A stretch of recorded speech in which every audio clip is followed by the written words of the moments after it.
Ok, minha gente, reta final do nosso programa.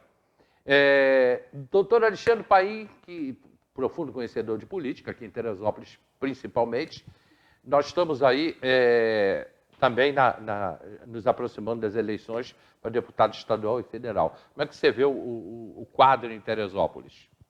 Então, Hélio, vai ser uma disputa interessante, né? Porque a gente estava conversando aqui fora enquanto estava dando o comercial. Uns anos atrás eu fiz um estudo, né? A gente fez por conta da campanha na época do Carlão da Luzágua, não sei se você lembra. Lembro, foi candidato, né? E a gente veio fazendo um estudo em relação a isso e, historicamente, os municípios aqui da região serrana, não só Teresópolis, tá? Friburgo e Petrópolis também tem, porque eu quis fazer essa comparação, os eleitores aqui, metade dos eleitores da cidade, em torno de 50%, às vezes varia entre 50% e 45%, ela dá essa variação de candidatos de dentro da cidade, candidatos que vêm de fora da cidade. E, por incrível que pareça, a gente tem aí mais de 500 candidatos votados na cidade que não são da cidade. São aqueles candidatos que pegam 2, 3 votos, 1 voto do pessoal, que eu acredito, Hélio, que sejam pessoas que moram em Teresópolis, mas trabalham no Rio, né? Então, por ter essa convivência lá mais na capital, acabam trazendo esse voto já de lá. E tem aqueles candidatos, né, que trabalham dentro do município, que embora sejam de fora do município, mas atuam muito bem dentro do município, né, que estão sempre contribuindo com emendas parlamentares, que tem, às vezes, uma presença maior dentro do município, que levam, capitaneam um pouco de votos maiores. Chegam a fazer 7, 8, 9, 10 mil votos dentro da cidade. E aí a outra metade, os outros 50% ou 45%, dependendo da variação, fica para os candidatos chamados candidatos da terra, que são aqueles candidatos residentes em Teresópolis que se candidatam. Isso dificulta muito eleger um candidato, né? Porque acaba variando muito, acaba dividindo muito, né? Nós temos hoje aí uma gama de candidatos que já se apresentaram em suas prévias aí, eu tenho acompanhado pelas redes sociais os lançamentos de candidaturas, então nós temos uma série de candidatos que vai dificultar um pouco, né? A missão deles é dura, é difícil, né? Porque assim como eles vêm candidato de fora pegar voto aqui, né? O candidato aqui também tem que buscar voto fora do município, né? E é interessante essa brincadeira que a gente faz de candidato da terra e não da terra, porque o deputado, na verdade, ele representa o Estado como um todo, né? Então, o candidato não é o da cidade, é o candidato do Estado, né? Então, a gente não pode criticar quem vem para cá pedir voto, assim como a gente também não pode criticar o cara que vai fora. Lógico, entendeu? Então, assim, é interessante isso. E, além desse problema da pulverização de votos, né, da divisão muito grande de número de candidatos, tem a cláusula de barreira, né, que é importante destacar. De uns tempos para cá, a lei eleitoral ela condicionou para evitar aquele efeito tiririca, né, que quando o Tiririca se elegeu, levou mais uma dezena de deputados junto com ele, com votação ínfima, né? Então, existe hoje a cláusula de barreira. O candidato ele tem que fazer pelo menos 10% do quociente eleitoral. Então, se der lá 80 mil de quociente eleitoral, o cara tem que fazer no mínimo 8 mil votos. Senão, mesmo que ele seja o segundo do partido, não se elege, ele não assume a cadeira. Então, além de você fazer uma votação expressiva, você precisa alcançar para disputar, para ser um dos primeiros na legenda, você tem que se preocupar também com a cláusula de barreira. Porque às vezes não adianta o cara vai para um partido pequenininho, vou nesse partidinho pequenininho aqui, que todo mundo aqui faz 10, 15 mil votos. Vai conseguir fazer a legenda, mas talvez a votação da pessoa eleita em segundo colocado não alcançou a cláusula de barreira e não vai ser eleito. Então não adianta fazer 4, 5 mil votos, que é quase impossível, né, de ser eleito. Essa preocupação. Mas seria importante, é importante para o município, qualquer município, né? Cada um que o município tenha o seu deputado eleito. Olha, é muito difícil condicionar isso, eu vou te explicar por quê. O Rio de Janeiro tem 92 municípios. Você imagina se tivesse que ter cada um, teria uma Câmara, a Leste teria que ter 92 deputados. Então você não se tem isso, entendeu? E tem muito município pequeno. Teresópolis ainda tem aí 120 mil eleitores, tem condições de eleger um deputado federal, um deputado estadual, pelo menos, né? Mas por conta dessa múltiplas candidaturas, a gente acaba batendo sempre na trave, não consegue fazer a eleição. Mas de valorizar também aqueles que vêm, que se encampam essa condição de, por exemplo, eu sou deputado do Estado e trabalha pelo Estado como um todo, e que também se valorize quando ele vem aqui e peça o voto, porque senão a gente corre o risco, Hélio, de, por exemplo, o candidato que... Eu não vou nem mencionar ninguém para não ser injusto, né? Sim.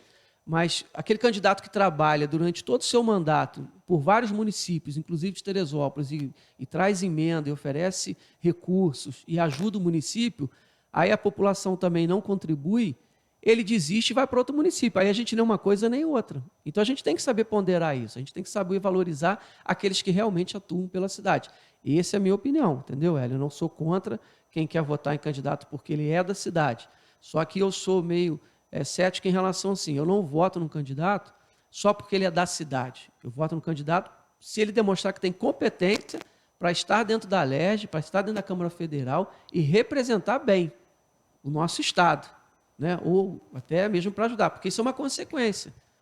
Né? Porque se você coloca um candidato eleito dentro de um congresso, dentro lá da Câmara Federal, e o cara não sabe fazer nada, a gente vai continuar da mesma forma, a gente vai continuar sem uma representatividade. Tem que ser um cara atuante, tem que ser um cara que tenha articulação, que saiba falar, que saiba se apresentar, saiba se impor.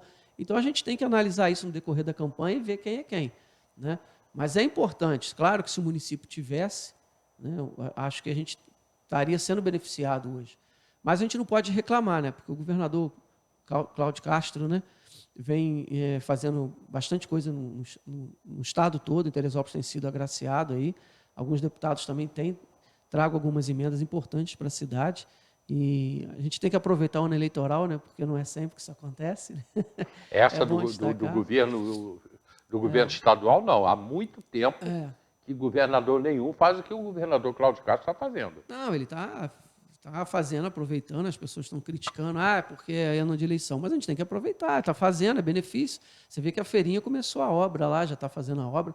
Aquela feirinha, eu vi o projeto, tive a oportunidade de ver o projeto, que foi do arquiteto do Ricardo Júnior, né? Eu vi também. Secretário de obra, mandar até os parabéns para ele aqui, que é um excelente projeto, né, da ideia dele. O cara é um excelente profissional, estou fazendo até propaganda para ele aqui, tu me desculpa, mas eu conheço o Júnior, um garoto muito bom, um trabalhador, inteligente, e eu vi o projeto que ele criou, é lindo o projeto.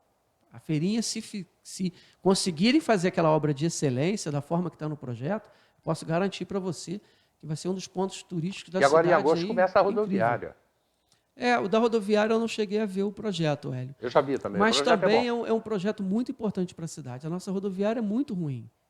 Né? Ela é muito feia, né? Muito acabada. Né? A gente chega ali, é o ponto de chegada, a pessoa que vem de ônibus para a cidade depara ali com uma situação ali meio que deplorável. Né? É um reformão. Na realidade vai ser um reformão. Agora, a feirinha, né? Voltando à feirinha depois, a gente até fazer aqui um ressalto, lá com o Rangel, lá, o vereador Rangel, a gente, junto com o doutor Newton Canto, ele, o Rangel, a equipe do gabinete, a gente deu ali um pontapé muito bacana para a feirinha, que a gente criou a nova lei, né, que rege as regras da feirinha, que ele tinha uma série de decretos, leis, e ia para um lado e para o outro, e a gente acabou fazendo um projeto enxuto, discutimos junto com os representantes da feirinha, das duas associações, mais alguns feirantes que teve lá presente, estivemos com o prefeito Vinícius Claus, e foi feito o projeto de lei alinhado junto com a Procuradoria do município. Ficou um projeto muito bacana, foi quando a gente conheceu também o projeto de revitalização, porque a feirinha tem uma importância para Teresópolis fundamental. Eu acho, assim, porque é onde atrai o turista, né? O alto ali se movimenta naquele final de semana por conta da feirinha. Se acaba com a feirinha, acaba com o grande atrativo hoje. Lógico, hoje. E acaba refletindo. As pessoas às vezes pensam, mas é só no alto. Não, porque as pessoas vêm, gastam seu dinheiro lá, os feirantes consomem no comércio de Teresópolis e faz a roda girar, que é o que é mais importante para todo o município. A gente precisa fazer o dinheiro girar aqui. E Teresópolis tem um comércio forte. Eu tenho visitado outros municípios, estive recentemente em outros lugares aqui fora de Teresópolis, e a gente tem um comércio forte. A gente tem umas lojas bacanas, tem um atendimento aqui bom, as pessoas recebem bem os turistas. Eu acho que assim, a gente está no caminho certo de crescimento, eu acredito muito na nossa cidade, eu acho que a gente vai conseguir avançar muito ainda. Teremos um grande ano, que o importante é que você vote. Aí, já para a gente encerrar, Alexandre, eu tenho 3 minutos, e lembrando que eu falei que amanhã nós vamos ter uma pessoa aqui mais do que especial. Por quê? Porque ele vem de fora. Ele vem de fora do Brasil. Aliás, ele vem do outro lado. Ele está vindo dos Emirados Árabes. Quem vai estar com a gente aqui amanhã é o Márcio Danilo, meu amigo Márcio Danilo. E ele vai contar a história, o que ele está fazendo nos Emirados Árabes, mais precisamente em Abu Dhabi, que é a capital do país, e ele vai estar com a gente. Já está em Teresópolis e amanhã o pastor Márcio vai estar aqui com a gente contando a sua história do outro lado do mundo. As pessoas têm que votar, não é, Alexandre?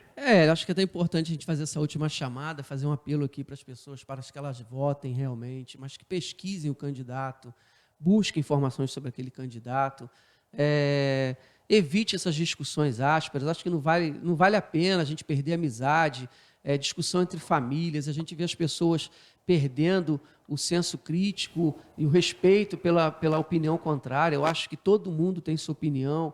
É igual torcida, eu sou Flamengo, o cara é Vasco, o outro é Fluminense, o outro é Botafogo, e a gente brinca, discute, mas no final das contas está todo mundo se abraçando. Acho que a política tem que ser da mesma forma. Você tem um candidato A, um é Lula, outro é Bolsonaro, um é Ciro, né? Tem uma série de candidatos aqui, então cada um escolhe o seu, você discute, expõe as ideias, os debates, expõe por que você vota no seu candidato, por que você fez essa escolha. Muito mais saudável, salutar, você chegar e dizer, olha, eu voto no candidato A porque eu acredito que ele vai fazer isso, isso e isso, porque ele defende essas bandeiras e eu concordo com essas bandeiras. Da mesma forma, você vai ouvir a opinião do outro, que vai expor a vontade dele. Eu voto por conta disso, eu me adequo mais aos pensamentos dele. Mas você não pode nunca, jamais passar por ofensa, por violência. Eu acho que a gente não vai chegar a lugar nenhum e o país só tende a perder e todos nós perderemos com isso. Mas é melhor ser Flamengo, né? Eu prefiro ser Flamengo. Eu também. Né? Saudações rubro-negra a todos os flamenguistas aí. Eu também prefiro ser Flamengo, né? Ainda mais agora. A partir de hoje, dia 18, vem aí um novo Flamengo. Vamos ver o que vai dar nisso aí. Alexandre, muito obrigado, meu irmão. Muito obrigado a todos. Mais uma vez a equipe da TV Diário, sempre muito bem recebido aqui. É um prazer. Estarei sempre à disposição quando precisar. A partir de hoje, dia 18, porque hoje está abrindo a janela internacional. Então, os jogadores que o Flamengo já comprou, são 2 até agora, né? O Cebolinha e o chileno. Como é o nome do chileno lá? O meio de campo lá, o chileno, cabeça de área. Então, a partir de hoje, eles já podem jogar. Já está aberta a janela. Minha gente, muito obrigado. Até o programa de amanhã. Amanhã, Márcio Danilo aqui com a gente. Tchau.